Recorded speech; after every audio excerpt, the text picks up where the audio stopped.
back, brother. This content is for those genuinely interested in men's rights. It covers complex, controversial topics that may not suit a general audience. If you're not part of the men's rights community, this video isn't for you, so feel free to tune out now. I'm Conrad Riker, a writer and advocate for fairness, dignity, and respect for men. This movement isn't about division, but addressing systemic injustices in divorce, family law, and societal expectations. Inspired by hard-working men unfairly stripped of their rights, I write for balance and justice. Together we can change the narrative. Please like and subscribe if you appreciate this video, as it will help get the word out to those who need it. Thank you. Please relax and enjoy. This is an excerpt from Boys on the Brink, Saving Masculinity from Feminist Overreach. Boys on the Brink, Saving Masculinity from Feminist Overreach is an ebook available in all good stores. Men are under attack. Not in the way you might think, not with guns or bombs, but with ideas, policies, and cultural shifts that have turned masculinity into a dirty word. I've seen it firsthand. I've watched boys grow up in a world that tells them their natural instincts are toxic. Their desires are predatory, and their very existence is a problem to be solved. I've seen men stripped of their dignity, their rights, and their purpose, all in the name of progress. But let me tell you something, this isn't progress. It's a war on men, and it's time to fight back. This book is for men who are tired of being told they're the problem. It's for fathers who see their sons struggling in schools that don't understand them. For husbands who feel like they're walking on eggshells in their own marriages. And for young men who are told they need to apologize for being born male. It's for anyone who believes that masculinity isn't a flaw to be corrected, but a strength to be celebrated. If you're a man who's been made to feel like a second-class citizen in your own society, this book is for you. But let me be clear, if you're not part of the target audience, if you're someone who thinks men need to be fixed or that traditional gender roles are outdated, this book isn't for you. Put it down. Go read something else. Maybe take up knitting or bird watching, whatever makes you happy. Because what you're about to read isn't going to align with your worldview. This book is unapologetically pro-male, and it's not here to coddle or placate. It's here to tell the truth, no matter how uncomfortable that truth might be. I've spent years researching, writing, and living the ideas in this book. I've seen the damage done by a society that demonizes men while still relying on them to protect, provide, and lead. I've seen boys fail in schools that are designed for girls, men lose everything in divorce courts that favor women, and masculinity itself become a punchline in a culture that's forgotten how much it depends on strong men. But I've also seen the other side. I've seen what happens when men embrace their natural roles, when they refuse to be shamed into silence, and when they stand up to themselves and their families. It's powerful, and it's exactly what we need more of. This book isn't just a critique of what's gone wrong. It's a roadmap for how to fix it. You'll learn why boys are falling behind in school and what we can do about it. You'll understand the biological and evolutionary reasons behind traditional gender roles and why they still matter today. You'll see how modern feminism has gone too far, turning equality into a one-sided power grab. And you'll get practical advice on how to navigate relationships, careers, and life as a man in a world that seems to be against you. But most importantly, this book is a call to action. It's a reminder that men aren't victims, they're leaders. And it's time to start acting like it. If you're ready to take back control of your life, to stop apologizing for who you are, and to reclaim your rightful place in society, then this book is your guide. The future of masculinity depends on men like you. Don't wait, your future depends on it. With the introduction completed, we are jumping to an extract from the book. Let's start with the hard truth. Matriarchal societies are a myth. They don't exist. Not now, not ever. The idea that women-led societies were once the norm is a feminist fantasy, a comforting bedtime story for those who want to believe in a utopia where men were more relevant.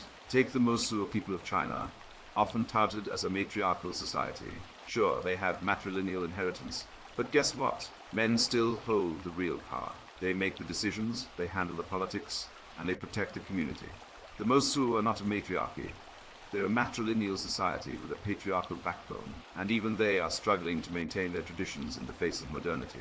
The truth is, societies that lean too heavily on female leadership tend to collapse. Look at the Minoan civilization, often romanticized as a peaceful, goddess-worshipping matriarchy. What happened to them? They were wiped out by the Mycenaeans, a patriarchal society that valued strength, aggression, and male leadership. The Minoans didn't stand a chance. Now let's discuss education. Feminist teaching methods have entered schools, promoting the idea that boys are naturally flawed. From early grades to university, boys are being taught that their natural tendencies, like competitiveness, assertiveness, and leadership, are harmful. They're being told to stay quiet, follow rules, and adopt a more passive version of masculinity. The outcome? Boys are struggling academically, leaving school more often, and showing less interest in pursuing higher education. In the UK, for instance, girls are 35% more likely to attend university than boys. This isn't improvement, it's a crisis. Boys are being pushed toward failure, and society is suffering as a result. We're shaping a generation of men who are disconnected, uninspired, and ill-equipped for real-world challenges. And who gains from this? Not men, not society. Only those pushing feminist ideologies aimed at diminishing men's roles. Family dynamics have also been warped by matriarchal narratives. In modern matrilineal societies like the Kasi of India, men are often relegated to the role of sperm donors and providers. They have no real authority in the home, no say in how their children are raised, and no respect from their communities. The result is a breakdown of the family unit, with men becoming increasingly disengaged and women bearing the brunt of the burden. This isn't equality. It's a recipe for disaster. Families need strong male leadership to thrive. Without it, they fall apart. And when families fall apart, society falls apart. It's that simple. Male aggression has always been a driving force behind societal progress. Look at the Roman Empire, the Mongol Empire, or the British Empire. These were societies built on male aggression, male competition, and male leadership. They conquered, they innovated, and they built civilizations that lasted for centuries. Without male aggression, we wouldn't have the technological advancements, the scientific discoveries, or the cultural achievements that define our world today. Men are hardwired for competition, for risk-taking, for pushing boundaries, and that's a good thing. It's what drives progress. It's what makes the world go round. But male aggression needs to be channeled, and that's where male mentorship comes in. Traditional apprenticeship systems, like those in medieval Europe, were built on the idea of men teaching men. Young boys learned from older men not just how to do a job, but how to be a man. They learned discipline, responsibility, and respect. They learned how to lead, how to protect, and how to provide. These systems work because they recognize the importance of male leadership and male role models. Today, we've abandoned these systems in favor of a feminized education system that values feelings over facts, cooperation over competition, and vulnerability over strength. The result is a generation of men who don't know how to be men, and that's a problem. The decline of male participation in public life is another symptom of the feminization of society. Men are retreating from politics, from business, from community leadership. They're checking out, and society is suffering for it. Studies show that societies with strong male leadership are more stable, more prosperous, and more cohesive. Evolutionary psychology tells us that men are hardwired to lead, to protect, and to provide. When we suppress those instincts, we create a society that is weaker, less stable, and less capable of dealing with challenges. We need men to step up, to reclaim their roles as leaders and protectors. We need men to be men. So what's the solution? It's simple.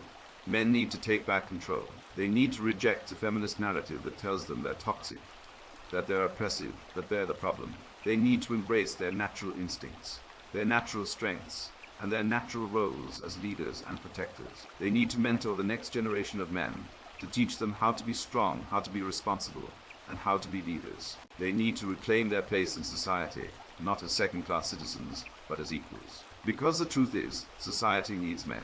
It needs their strength, their aggression, their leadership. Without men, society falls apart. And that's a fact. Thank you for listening. Thank you for your interest in Boys on the Brink, Saving Masculinity from Feminist Overreach. Available in all good bookstores. Please like and subscribe. Thank you, and God bless.